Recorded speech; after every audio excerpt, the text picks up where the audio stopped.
सारी रात मैंने उस अनजान आदमी के साथ कमरे में गुजार दी थी। हमने पूरी रात कमरे में क्या किया, हम कैसे उस कमरे में बंद हुए, ये तो सिर्फ हम दोनों ही जानते थे। लेकिन जब वो सुबह बाहर निकले तो हमारी हालत कुछ और ही कहानी सुना रही थी। कमरे के बाहर सब लोग मौजूद थे जिन्होंने हमें कमरे से बाहर निकलते हुए देखा था, और अब उनकी आंखों में हमारे लिए सवाल ही सवाल थे। बाहर मेरा वो चाहने वाला भी खड़ा था जिससे मैं भी हद से ज़्यादा प्यार करती थी और उसके बगैर रह नहीं सकती थी। वो भी तो मुझसे बेहद प्यार करता था। मैंने उसकी तरफ निगाह उठाकर देखा था। मैं उसकी आंखों में अपने लिए विश्वास की चमक देखना चाहती थी।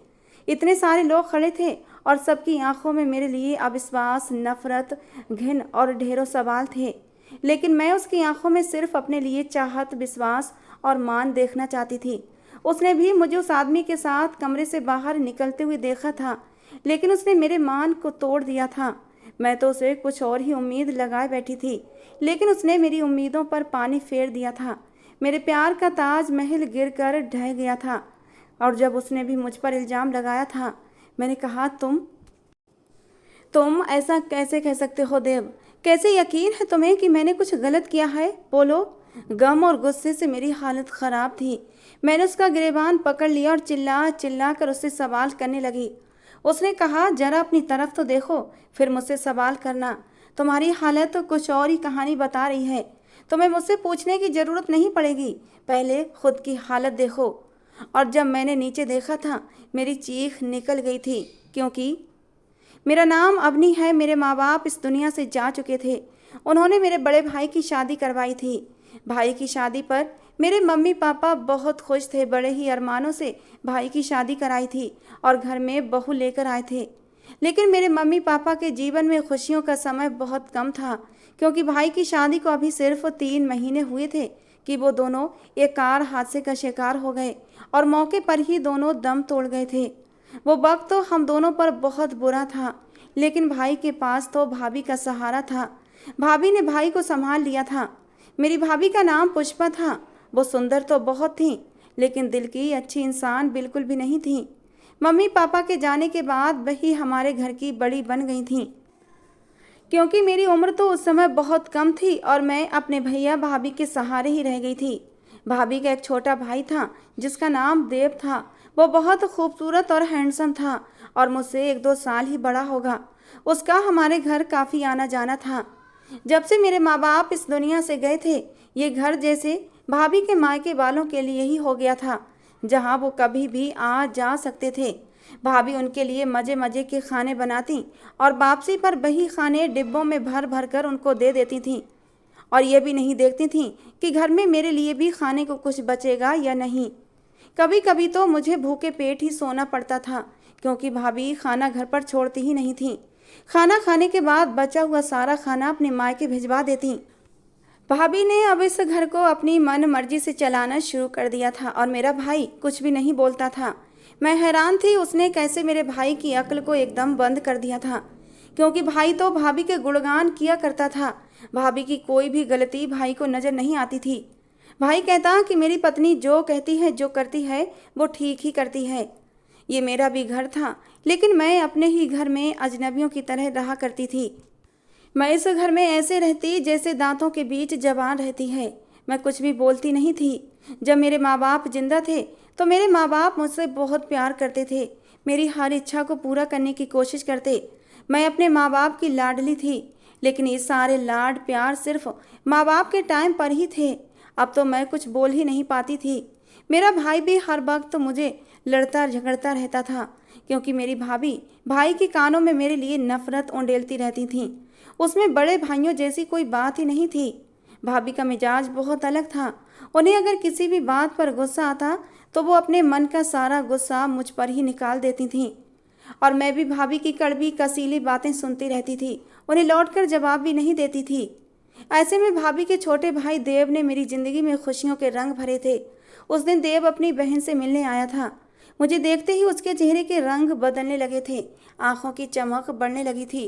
वो मेरी तरफ एकटक देखता चला गया था। मैंने भाभी की तरफ देखा। अगर भाभी अपने भाई को मुझे ऐसे देखते देख लेती तो मेरी खैर नहीं थी। मैं जल्दी से देव की नज़रों से बचकर अपने कमरे में चली गई थी। लेकिन अब तो देव का आना जाना बहुत ज़्यादा बढ़ गया था और मैं उसके आने जाने का कारण बहुत अच्छे से जानती थी, क्योंकि उसकी आंखों में मैं अपने लिए चाहत के रंग देख चुकी थी। और एक दिन वो घर पर आया तो भाभी घर पर नहीं थी, वो भैया के साथ डॉक्टर के पास गई थी। मौके का फ़ायदा उठाकर देव ने अपनी मोहब्बत का इजहार मुझसे कर दिया था। मैं भी दिल ही दिल में देव को चाहने लगी थी। उसकी मोहब्बत के इजहार पर मैं शर्मा गई थी। मेरे चेहरे पर शर्म के रंग बिखर गए थे, चेहरे पर मुस्कुराहट आ गई थी। मेरी मुस्कुराहट पर देव मेरे दिल का हाल समझ गया था और उसके चेहरे की खुशी डबल हो गई थी। देव कहने लगा, अवनी, वादा करता हूँ तुम्हें ज़िंदगी में ढेर सारी खुशियाँ दूंगा। मैंने भी देव की मोहब्बत को खुशी खुशी स्वीकार कर लिया था। अब देव की बातें मुझे अच्छी लगने लगी थीं। वो रोज़ अपनी बहन से मिलने आता था, लेकिन असल मकसद तो मुझसे मिलना होता था। अब हम एक दूसरे से खूब बातें किया करते थे। एक दूसरे को दूर दूर से देखने से हमारी मोहब्बत शुरू हुई थी और अब हम लोग साथ बैठकर भी बातें कर लेते। हम दोनों का ही इरादा था कि एक दूसरे से शादी करेंगे।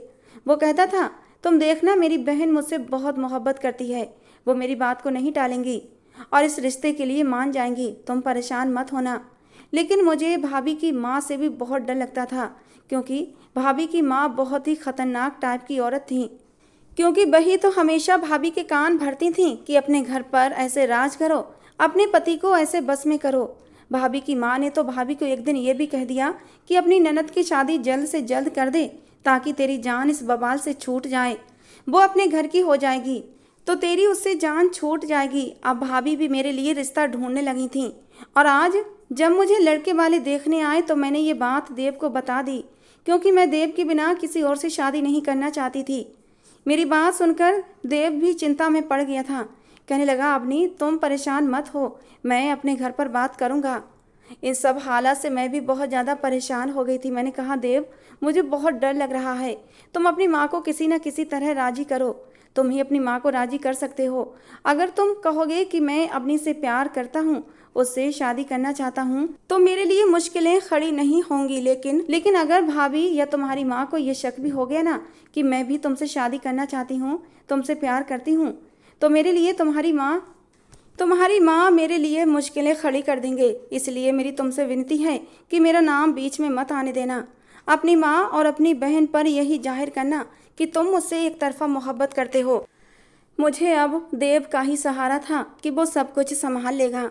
अब मुझे इंतज़ार था कि देव कब मुझे खुशखबरी सुनाएगा कि उसकी माँ, उसकी बहन शादी के लिए राजी हैं। इस बात को 3-4 दिन गुजर गए थे, लेकिन देव ने अभी तक मुझे कोई खबर नहीं सुनाई थी। इंतज़ार करते करते मेरे सब्र की हद हो गई थी और फिर मैंने ही एक रात देव को फ़ोन किया था। पहले तो उसने फ़ोन नहीं उठाया। 3-4 बार कॉल करने पर जब उसने फ़ोन उठाया तो कहने लगा, अवनी, मैंने माँ से बात की थी, लेकिन नतीजा कुछ अच्छा नहीं निकला। मैंने कहा, देव, क्या मतलब? आखिर कहना क्या चाहते हो? प्रॉब्लम क्या है? उसने कहा कि मेरी माँ को ही प्रॉब्लम नहीं है, बल्कि मेरी बहन को भी प्रॉब्लम है। वो कहती है तुम्हारे साथ शादी नहीं करवानी। मैं तो ये सुनकर परेशान हो गई थी, हैरान भी हुई थी, क्योंकि मैंने आज तक भाभी को कभी लौट कर जवाब भी नहीं दिया था। भाभी की हर तरह से सेवा करने की कोशिश की थी। भाभी भी अब मुझसे खुश रहने लगी थीं। वो अगर मेरे साथ बहुत अच्छा व्यवहार नहीं करती थीं तो बहुत बुरा भी नहीं करती थीं। मुझे उम्मीद थी कि भाभी मेरे अच्छे व्यवहार को देखते हुए मुझे अपने भाई के लिए ज़रूर पसंद करती। लेकिन देव का जवाब सुनकर मुझे बहुत मायूसी और परेशानी हुई थी। पता नहीं भाभी को क्या प्रॉब्लम थी कि वो मुझे अपने भाई की पत्नी नहीं बनाना चाहती थी। अगर क्या होता कि मैं उसके भाई की पत्नी बन जाती। वो भी तो मेरे भाई की पत्नी बनकर इस घर में आई थी। हालांकि हमारा घर तो बहुत बड़ा था, भाई की नौकरी भी अच्छी थी, जबकि भाभी का मायका तो बहुत ही छोटा सा था। छोटा सा घर था, 2 कमरों का बना हुआ। ऊपर से देव भी कुछ काम नहीं करता था। वैसे देव कहता तो था कि वो काम करता है और पैसे कमाता है, लेकिन पता नहीं क्यों मुझे विश्वास था कि देव कोई काम नहीं करता। उसकी माँ भी लोगों को यही कहती थी कि मेरा बेटा देव बहुत अच्छा कमाता है, क्योंकि मेरी भाभी अक्सर मेरे भाई के पैसे इधर उधर करती थीं। इसीलिए मुझे लगता था कि अपने घर वालों को मेरी भाभी मेरे भाई की सारी कमाई के पैसे दे देती थीं। और उनके घर में क्या था, खाना तो वो हमारे घर से ही खाते थे। पूरा दिन वो हमारे घर पर पड़े रहते थे, भाई की कमाई पर ऐश कर रहे थे। भाई की नौकरी बहुत अच्छी थी और इसके अलावा भाई की ऊपर की कमाई भी बहुत अच्छी हो रही थी। घर में रुपये पैसे की कोई कमी नहीं थी और ये सारे पैसे भाभी के मायके वालों पर खर्च हो रहे थे। एक मेरे मम्मी पापा का कमरा था, उसमें भी एसी लगा हुआ था, लेकिन मुझे उस कमरे में रहने की भाई और मेरी भाभी ने अनुमति नहीं दी थी। वो कमरा भी भाभी के मायके वालों के लिए ही था। जब भी भाभी के मायके वाले आते उसी कमरे में सोते थे और मैं अपने ही घर में अजनबियों की तरह रहती थी। एक छोटा सा कमरा था, उसी में पंखा लगा हुआ था, मैं उसी में रहती थी। देव के मुंह से अपने लिए इनकार सुनकर मेरा दिल टूट गया था। मैं देव के साथ शादी करके एक अच्छी ज़िंदगी जीना चाहती थी। मुझे पता था देव मुझसे मोहब्बत करता है, मुझे बहुत ही अच्छे से रखता। देव की बातें सुनकर मेरी आंखों में आंसू आ गए थे। मैंने रोते हुए कहा, देव लेकिन मैं तुम्हारे साथ रहना चाहती हूँ, तुम किसी तरह अपनी माँ और अपनी बहन को राजी करो। देव मुझे समझाने लगा, अपनी परेशान मत हो, मैं माँ और दीदी को एक बार फिर से समझाने की कोशिश करूँगा, लेकिन मेरी बात ध्यान से सुनो। तुम दीदी के सामने कोई भी बात जाहिर मत करना। दीदी को शक मत होने देना कि हम दोनों आपस में बातें करते हैं। दीदी ने रिश्ते के लिए मना तो कर दिया है, लेकिन वो तुम पर अभी ये बात जाहिर नहीं करेंगी कि उन्होंने तुम्हारे और मेरे रिश्ते के लिए मना कर दिया है, क्योंकि वो नहीं चाहती कि हम दोनों की शादी हो। मैंने कहा, देव लेकिन अब हम क्या करेंगे? उसने कहा कि कुछ ना कुछ कर ही लेंगे, मैं किसी न किसी तरह उन्हें समझा लूँगा, तुम परेशान मत हो। ये कहकर देव ने फ़ोन बंद कर दिया था। लेकिन उस पूरी रात मुझे नींद नहीं आई थी। पूरी रात ही मेरी आंखों में कट गई थी। मैंने तो देव के नाम के सपने सजाने शुरू कर दिए थे। घंटा घंटा भर देव से बातें किया करती थी। चोरी छुपे हम लोग बाहर भी मिल लेते थे। 2-4 मिनट की छोटी मोटी सी मुलाकात भी हो जाती थी। लेकिन अब मैं बहुत परेशान हो गई थी कि अगर आगे हमारी ज़िंदगी में कुछ अच्छा नहीं हुआ, देव मुझे नहीं मिला, तो फिर ये सब किसी को पता चल गया तब क्या होगा? कहीं मेरी भाभी भाई को ये ना बता दें और कहें कि तुम्हारी बहन ने मेरे भाई के साथ चक्कर चलाया है, उसे अपने प्यार के जाल में फंसाया है। तुम्हारी बहन तो चरित्रहीन है, दोनों मुलाकातें करते थे, क्या क्या करते होंगे क्या पता। ये सोच कर ही मुझे रोना आने लगा था। मैं देव से प्यार जरूर करती थी, लेकिन कभी हद से आगे नहीं बढ़ी थी। हालांकि देव ने 1-2 बार मेरे करीब होने की कोशिश की थी, लेकिन मैंने उसे रोक दिया था, ये कहकर कि मैं ये सब कुछ शादी से पहले नहीं करना चाहती। देव मेरी इस बात पर पहले तो नाराज़ हुआ था, लेकिन जब मैंने भी बदले में नाराज़गी दिखाई तो देव मान गया था और मुझसे वादा किया था कि तुम इस तरह नाराज़ मत हो, मैं तुम्हें शादी से पहले हाथ नहीं लगाऊंगा। और मैं इस बात पर खुश हुई थी कि देव ने मेरा मान नहीं तोड़ा था, बल्कि मुझे समझा था। बहुत ही मुश्किल से मुझे नींद आई थी, लेकिन सुबह भाभी की चीखों पुकार पर मेरी आँख खुल गई थी।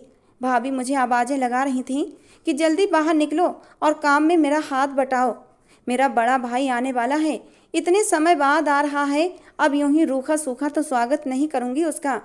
मैं जल्दी जल्दी फ्रेश होकर किचन में घुस गई थी। भाभी के 2 भाई थे, एक तो देव था जो कि छोटा था और एक भाई भाभी से बड़ा था जिसकी उम्र लगभग 30 साल थी। शादीशुदा था, लेकिन उसकी पत्नी मर चुकी थी। उसकी एक बच्ची थी और वो अपनी पत्नी के गम में दीवाना सा रहता था। जब उसकी बच्ची का जन्म हुआ था तभी उसकी पत्नी उसकी बच्ची को और उसे छोड़कर इस दुनिया से चली गई थी, और तभी आकाश ने अपनी नवजात बच्ची को अपनी माँ की गोद में दिया और ये शहर छोड़कर चला गया था। कहता था कि मुझे यहाँ अपनी पत्नी सुनैना की याद आती है, मैं उसकी यादों से छुटकारा चाहता हूँ। और आज वो 2 साल बाद वापस आ रहा था। उसी की तैयारी में भाभी ने पूरा घर सर पर उठा रखा था।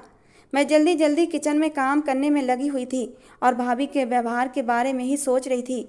अपने भाई के आने पर भाभी कितनी ज़्यादा खुश थी, लेकिन जब इसी भाई की औलाद यानी कि वो छोटी सी बच्ची हमारे घर आती थी तो भाभी उसको बुरी तरह डांट देती थी। एक दिन भाभी की डांट खाकर मीरा रो रही थी। बहुत ही प्यारी सी गोलू मोलू सी बच्ची थी। उसे देखकर ही मुझे उस पर प्यार आने लगता था। उसका रोता हुआ चेहरा देखकर मैं उसके पास आ गई थी। मैंने कहा, क्या हुआ मीरा, क्यों रो रही हो? मुझे उसके लिए बहुत दुख होता था। मैं उसका बहुत ध्यान रखती थी। जब भी हमारे घर आती मैं उसे अपने हाथों से खाना खिलाती थी। वो भी मुझसे बहुत अटैच थी। वो आज भी हमारे घर सुबह से आई हुई थी और आज भी भाभी ने उसके गाल पर थप्पड़ मार दिया था, क्योंकि मीरा ने भाभी के मेकअप का सामान खराब कर दिया था। वो रोते हुए मेरे पास आई थी। भाभी की कोई भी शिकायत होती तो वो मुझसे ही लगाती थी। मैंने उसके आंसू पोंछे और उसे अपनी गोद में उठा लिया। मैंने कहा, मेरा बच्चे क्या हुआ? कहने लगी, आंटी मुझे बुआ ने मारा है। मैंने तो बस उनकी लिपस्टिक ही उठाई थी और तभी बुआ ने मुझे थप्पड़ मार दिया। मैंने कहा, कोई बात नहीं बेटा, बुआ आपसे प्यार भी तो बहुत करती हैं। मेरे पास आओ, मैं तुम्हें समोसा देती हूँ। मैंने उसे एक समोसा प्लेट में रख कर दिया था। कहने लगी, आंटी अपने हाथों से खिलाओ ना। मैंने उसे अपने हाथों से खिलाना शुरू कर दिया। उस मासूम सी बच्ची पर मुझे बड़ी ही दया आती थी कि बिन माँ की बच्ची थी, कैसे रहती होगी। मैं मीरा को समोसे के छोटे छोटे टुकड़े करके उसके मुंह में देने लगी थी। वो बड़े ही प्यार से खा रही थी। तभी मुझे ऐसा महसूस हुआ जैसे कोई मुझे पीछे से देख रहा है। मैंने मुड़कर देखा तो आकाश किचन के गेट पर ही खड़ा हुआ था और मुझे और मीरा को ही देख रहा था। उसकी नज़रों में कुछ ऐसा था कि मैं हड़बड़ा गई थी। मैंने जल्दी से अपने हाथ साफ किए। मैंने कहा, वो मीरा कह रही थी कि मुझे आपके हाथों से खाना खाना है, इसीलिए मैं उसे खिला रही थी। आकाश की आंखों में एक उदासी उभर आई थी। कहने लगा, हाँ तो कोई बात नहीं, बल्कि आपने अच्छा ही किया कि मीरा को इतने प्यार से अपने हाथों से समोसा खिलाया। मीरा को माँ की कमी हमेशा से महसूस होती होगी और मैंने भी मीरा के साथ बहुत गलत किया है। मैं मीरा को सिर्फ 3 दिन का छोड़कर यहाँ से चला गया था। मैंने बिल्कुल भी नहीं सोचा कि बिन माँ की बच्ची है, अब मैं उससे बाप का प्यार भी छीन रहा था। और जब मुझे एहसास हुआ तो मैं मीरा की खातिर ही वापस लौट आया हूँ। मैं सुनैना की यादों से पीछा छुड़ाने की हर मुमकिन कोशिश कर रहा था, लेकिन छुड़ा नहीं पाया। और तब मुझे यही सही लगा कि मैं कम से कम मीरा का ख्याल रखूं, उसे बाप की मोहब्बत दूं, जिससे कि वो कम से कम अपनी माँ को याद कर सके। ये कहते कहते आकाश ने अपनी बच्ची मीरा को गोद में उठा लिया था। मीरा को शायद अपने बाप को पहले कभी नहीं देखा था, इसलिए आकाश की गोद में जाने से वो रोने लगी थी। मैंने आकाश की गोद से मीरा को अपनी गोद में ले लिया। मैंने कहा, आप काफ़ी समय बाद आए हैं, इसलिए मीरा आपसे घुली मिली नहीं है। कुछ ही समय बाद आपसे घुल मिल जाएगी, आप चिंता मत करें। खैर, खाना खाने के बाद भाभी के मायके वाले अपने घर जा चुके थे। आकाश मुझे भाभी के मायके वालों में सबसे अलग लगा था। खैर, मैंने सर को झटका और किचन साफ करने लगी थी। एक दिन मैंने देव से पूछा था कि तुम्हारी भाभी की मौत कैसे हुई थी। मेरी बात सुनकर पहले तो देव खामोश हो गया था, कुछ भी बताना नहीं चाहता था। मैंने पूछा, क्या उनकी मौत बच्ची को जन्म देते हुए हुई थी? पहले तो आकाश कुछ भी नहीं बोला, लेकिन फिर बोला, असल में भाभी की मौत नेचुरली नहीं थी, बल्कि उनके साथ ये जानबूझकर किया गया था। भाभी उस समय उम्मीद से थी और उनका 9वां महीना चल रहा था। आकाश भाई सुनैना भाभी से बहुत मोहब्बत करते थे और ये बात मेरी माँ और बहन को बर्दाश्त नहीं होती थी, और इसीलिए एक दिन गुस्से में आकर मेरी माँ ने भाभी को सीढ़ियों से धक्का दे दिया। उनका 9वां महीना था और वो अब दर्द से तड़प रही थीं। जल्दी जल्दी उन्हें हॉस्पिटल पहुंचाया गया था। आकाश भाई को यही बताया गया कि सीढ़ियों से उनका पैर फिसल गया है। आकाश भाई भाभी को हॉस्पिटल लेकर गए थे, लेकिन तब तक वो इस दुनिया से जा चुकी थीं। बड़ी मुश्किल से डॉक्टरों ने ऑपरेशन करके बच्चे को बचाया था। तब से ही आकाश भाई सुनैना भाभी के गम में पागल से हो गए हैं। मुझे ये हकीकत सुनकर एक सदमा सा लगा था। मैंने तो कभी सोचा ही नहीं था कि एक औरत ही औरत की दुश्मन हो सकती है। मैंने पूछा, तो क्या तुम्हारे भाई को पता चला इस सब के पीछे किसका हाथ था? कहने लगा, नहीं, हमने भाई को धोखे में रखा था, उनसे झूठ बोल दिया था कि भाभी का पैर फिसल गया था और वो सीढ़ियों से गिर गई थी। भाई तो भाभी का पहले से ही दीवाना था और जब से भाभी इस दुनिया से गई वो और भी दीवाने हो गए थे। खैर, अपनी छोड़ो इन सब बातों को, हम भी क्या टॉपिक लेकर बैठ गए हैं। हम हमारी बात करते हैं। मैंने कहा, हमारी बात क्या करें? तुमने बात की तो थी, लेकिन कोई अच्छा जवाब नहीं आया। तुमने अपनी माँ से बात की थी, लेकिन कोई भी नतीजा नहीं निकला। ऊपर से मुझे तो तुम्हारी माँ से भी डर लगता है और ऊपर से तुम्हारी बहन से भी, जो कभी भी ये नहीं चाहेगी कि तुम्हारी मैं पत्नी बन जाऊँ। मैंने कहा, देव, मुझे कुछ ना कुछ करना पड़ेगा। मैं ही भैया से बात करूँगी। हो सकता है भैया को मेरी बात समझ आ जाए और वो भाभी को भी राजी कर लें। लेकिन मुझे नहीं पता था भाभी हमारी बातें खड़ी खड़ी सुन रही थीं और शायद उन्होंने उसी समय अपने दिल में सोच लिया था कि मुझे और देव को मिलने नहीं देंगी। वो चुपचाप वहाँ से चली गई थीं और मुझे एहसास भी नहीं होने दिया था कि वो हम लोगों की बातें सुन चुकी हैं। उसी रात उन्होंने अपनी चाल चल दी थी। रात हुई तो मुझे मेरे भैया ने कमरे में बुलाया और कहा, तुमसे ज़रूरी बात करनी है। मैं भैया के मुंह से ये बात सुनकर थोड़ा डर गई थी, क्योंकि भैया उस वक्त बहुत गुस्से में लग रहे थे। मैंने कहा, जी भैया बोलिए, क्या बात है? भैया ने कहा, हमने कभी भी तुम्हें किसी चीज़ में कमी नहीं होने दी, फिर भी तुम इस तरह की हरकतों पर उतर आई हो। तुमने देव के साथ क्या बात की है? तुमने उसे क्या कहा है कि वो अपने घर वालों से तुम्हारे लिए लड़ रहा है और तुमसे शादी करने के लिए पागल हो गया है? कान खोलकर सुन लो, मैं तुम्हारी शादी देव से नहीं करवाना चाहूँगा और मुझे लगता है कि इतनी ही बात काफ़ी है कि मैं शादी के खिलाफ हूँ। इससे ज़्यादा मैं तुम्हें कुछ भी नहीं कह सकता और ना ही मुझे कुछ कहने की ज़रूरत है। तुम अब दोबारा देव से बात भी नहीं करोगी। अगर मैंने तुम्हें देव से बात करते हुए देख लिया तो मुझसे बुरा कोई नहीं होगा। भाई ने तो मेरी सारी उम्मीदों पर ही पानी फेर दिया था। मेरी कोई भी बात सुनने को तैयार नहीं थे। भाभी ने बस उनको कुछ कह दिया, उन्हें भड़का दिया और मुझे बुलाकर उन्होंने हुक्म दे दिया। मैं वो पूरी रात रोती रही थी क्योंकि मैं देव से बहुत ज़्यादा प्यार करती थी। मैं उसके साथ अपनी ज़िंदगी को जीना चाहती थी। वैसे देव ने भी मुझसे कहा था कि वो चाहे कुछ भी करेगा लेकिन मुझसे ही शादी करेगा। रात को फ़ोन करके मैंने देव को सब कुछ बता दिया था कि भैया को पता चल गया है। देव ने कहा कि कुछ ना कुछ करते हैं, तुम परेशान मत हो। लेकिन मैं रोने लगी थी। मैंने कहा, देव अब क्या होगा? मेरे रोने पर देव गुस्सा करने लगा, कहने लगा, अवनी क्या हो गया है तुम्हें?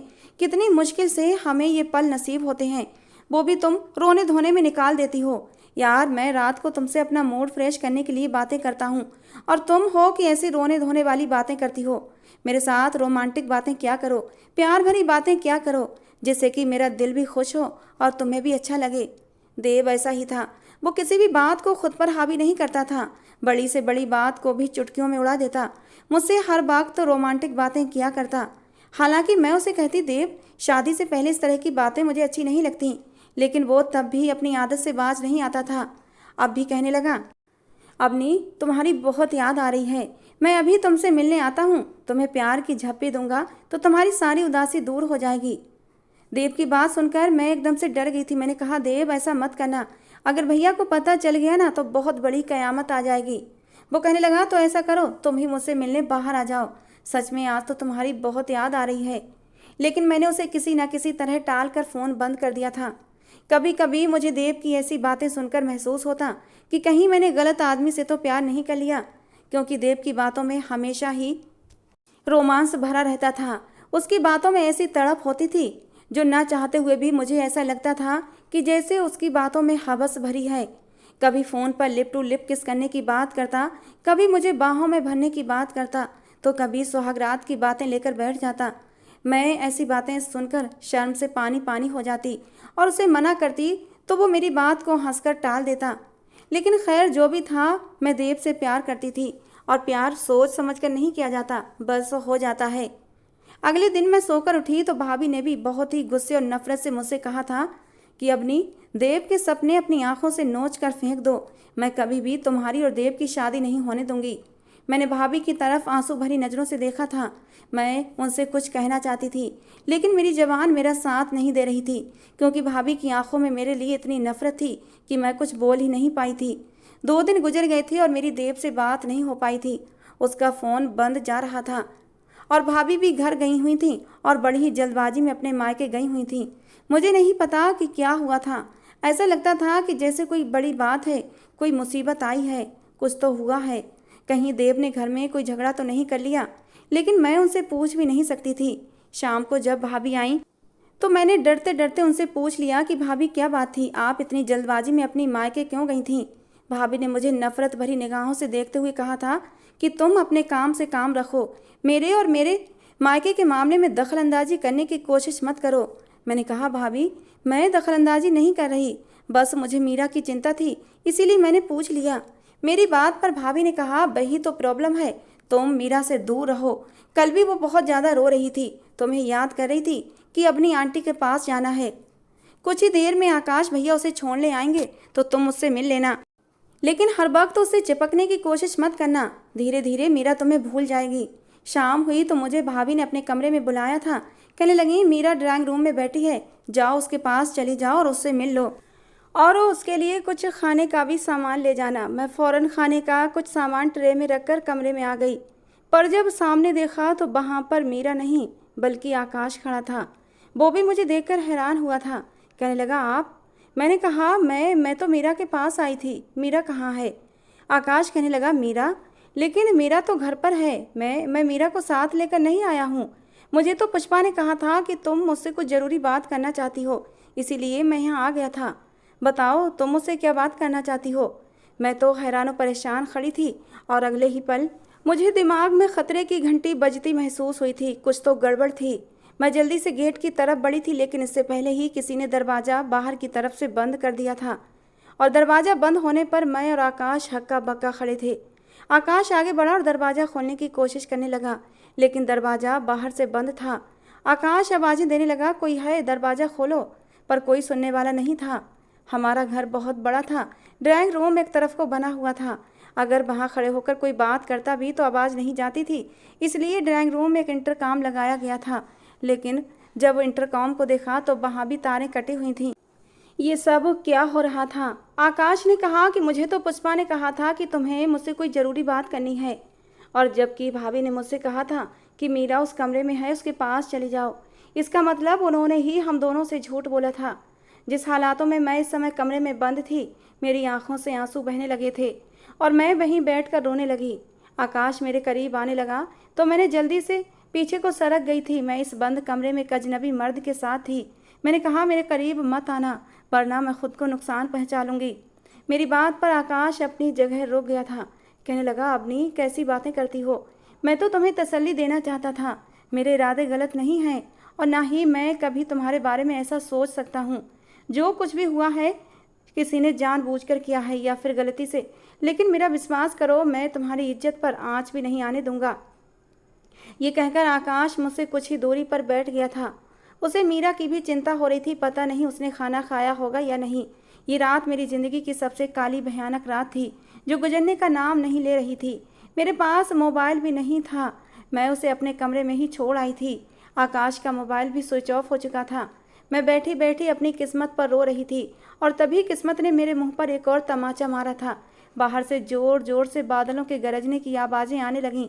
शायद बारिश शुरू हो चुकी थी। हवाएं इतनी तेज़ थीं कि ऐसा लगता था जैसे तेज़ तूफान आया हो। साथ ही साथ बिजली भी बहुत तेज़ी से कड़क रही थी।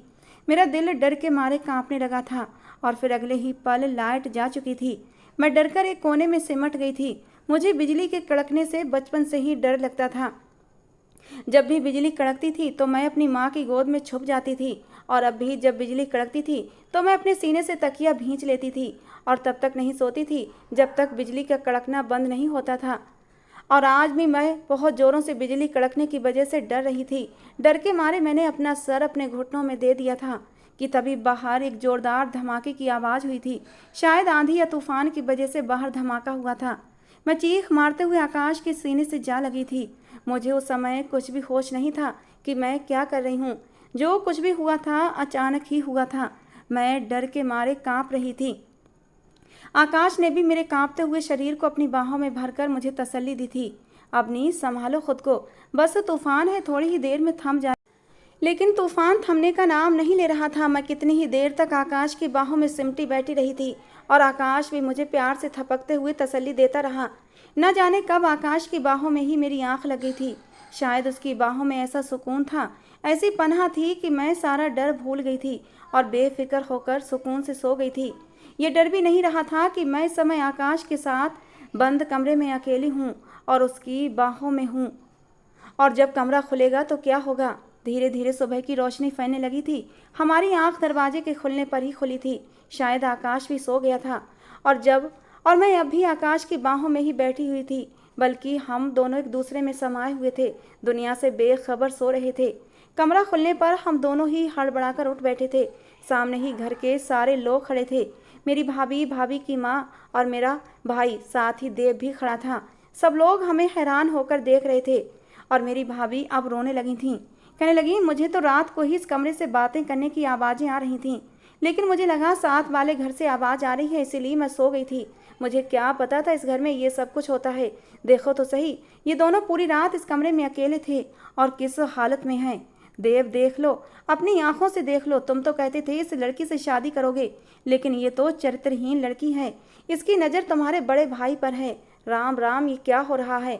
हम दोनों ही हैरान थे, क्योंकि अब हमें समझ आया था ये सब करने वाला कोई और नहीं बल्कि भाभी ही थी। देव चुपचाप खड़ा मुझे देख रहा था। उसकी आंखों में मेरे लिए अविश्वास था और उसने सबके सामने ही मुझ पर इल्ज़ाम लगाना शुरू कर दिया। मेरा भाई वहाँ खड़ा था, उसके चेहरे पर भी गुस्सा था। मैं डर कर काँपने लगी थी। भाई मेरी तरफ बढ़ा कहने लगा, बेशरम लड़की, मैंने तुझे कहा था ऐसी हरकत मत करना, वरना मुझसे बुरा कोई नहीं होगा। भाई ने ये कहते कहते मेरे मुंह पर थप्पड़ मार दिया था। भाई अभी दूसरा थप्पड़ मारने ही वाले थे कि आकाश ने भाई का हाथ रोक लिया।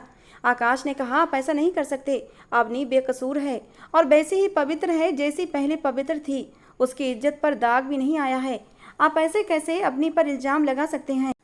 आपको क्या पता यहाँ पर क्या हुआ था? देव ने आगे बढ़कर कहा, हमें पता है यहाँ पर क्या हुआ है। जब एक लड़का और लड़की सारी रात बंद कमरे में रहें तो उसके बाद हम इतने तो समझदार हैं कि आगे क्या हुआ होगा। और आकाश भैया, अगर आपको ये इतनी ही अच्छी लगती थी तो पहले ही बता देते, ये सब करने की क्या ज़रूरत थी? एक बेटी है आपकी, इसी बात का ख्याल कर लेते। देव मुझ पर इल्ज़ाम लगा रहा था और ये देखकर मेरा दिल रो रहा था। उसने मेरा विश्वास नहीं किया था। मेरा मान, गुरूर, विश्वास, मेरी मोहब्बत सब चकनाचूर कर दी थी। मैं समझ गई थी देव वैसा नहीं था जैसा मैंने उसे समझा था, क्योंकि अगर प्यार में विश्वास की डोर कच्ची हो तो फिर प्यार भी कच्चा ही होता है, उसका कोई अस्तित्व नहीं रहता। मेरे भाई ने मेरा हाथ पकड़ा और मुझे वहाँ से ले गया। कहने लगा, अब तू कमरे से बाहर नहीं निकलेगी। मेरा भाई मुझे घसीटता हुआ ले गया था। कोई भी कुछ नहीं बोला था। मैं 2 हफ्ते तक अपने कमरे में बंद रही थी। बस मुझे एक टाइम का खाना बाहर से दे दिया जाता था। मैं रोती रहती थी, कोई भी मेरी बात नहीं सुनता था।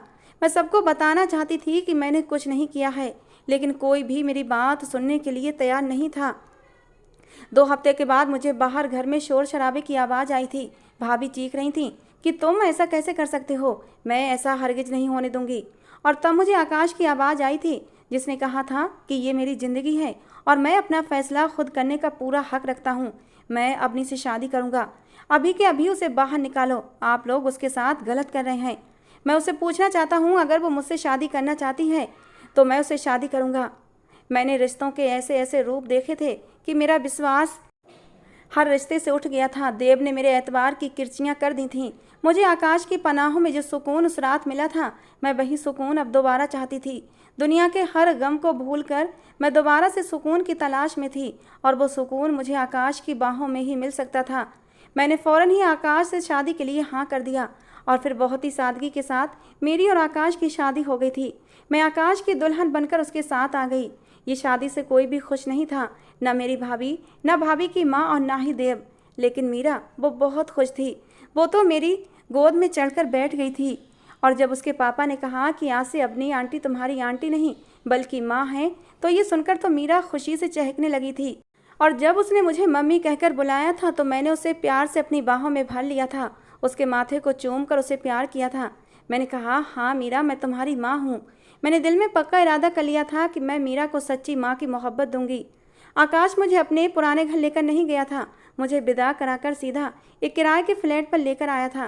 कहने लगा, देव ने और मेरी बहन ने जो कुछ भी तुम्हारे साथ किया है, मैं दोबारा तुम्हें उन लोगों के सामने लेकर नहीं जाना चाहता। मुझे पता है कि तुम देव से प्यार करती थीं, लेकिन देव तुम्हारे लायक नहीं था और मैं नहीं चाहता तुम्हारा दोबारा देव के साथ सामना हो।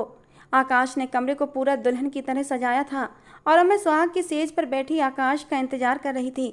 आकाश जब कमरे में आया तो मेरे दिल की धड़कनें तेज थीं। आज मेरे दिल में देव का नाम और निशान भी नहीं था, आकाश के नाम से ही धड़क रहा था। मैंने आंखें बंद करके महसूस किया तो मेरे दिल में सिर्फ और सिर्फ आकाश था। मैं ऐसे ही तो मोहब्बत की प्यासी थी, ऐसे ही मोहब्बत चाहिए थी जो उस रात आकाश ने मुझे दी थी। वो चाहता तो मेरा फ़ायदा उठा सकता था, मेरे साथ कुछ भी कर सकता था, लेकिन उसने मुझे गलत तरीके से छुआ भी नहीं था, बल्कि मेरे डर से कांपते वजूद को अपनी बाहों में भरकर मुझे तसल्ली दी थी। मुझे महसूस करवाया था कि वो मेरे साथ है तो मुझे कुछ भी नहीं हो सकता। उसकी मजबूत बाहों की पनाहों में मैं अपना सारा डर भूल गई थी। वो धीरे से आकर बेड पर बैठ गया, मेरे उंगली में मुँह दिखाई की अंगूठी भी पहनाई। कहने लगा, अपनी वादा करता हूँ तुमसे इस रिश्ते को पूरे दिल और पूरी सच्चाई के साथ निभाऊंगा। मैं अपनी पत्नी सुनैना से बहुत प्यार करता था, लेकिन प्रॉमिस, आज के बाद सुनैना का नाम भी नहीं लूँगा। मैंने कहा, आकाश, मेरी तरफ से इजाज़त है तुम्हें। कभी अपनी पत्नी की याद आए तो तुम उसकी बातें मेरे साथ कर सकते हो।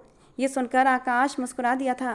कहने लगा, अब तुम मेरी पत्नी हो सुनैना, मेरा गुजरा हुआ कल थी लेकिन तुम मेरा आज हो। ये कहकर आकाश ने मुझे अपने करीब कर लिया था। मैंने भी सुकून से आंखें मूंदते हुए आकाश के सीने पर अपना सर रख दिया था। आकाश ने आज मुझे फिर से अपनी पनाहों में ऐसे ही समेट लिया था जैसे उस रात समेटा था। मुझे इस प्यार और सुकून को छोड़कर कहीं नहीं जाना था। मैंने भगवान से प्रार्थना की थी कि ये पनाह मेरी ज़िंदगी में हमेशा ऐसे ही बनी रहे। आकाश मेरे लिए घना वृक्ष था और मुझ पर ठंडी छाँव की तरह था कि मुझ पर बाहर की तेज़ धूप असर भी नहीं कर सकती थी और मैं इन पनाहों में अपनी ज़िंदगी गुजार देना चाहती थी। दोस्तों, आज की हमारी ये कहानी आपको कैसी लगी ज़रूर बताना। पसंद आई हो तो प्लीज़ लाइक करना। रोज़ एक नई कहानी सुनने के लिए हमारे चैनल को भी सब्सक्राइब करना। मिलते हैं दोस्तों अगली कहानी में।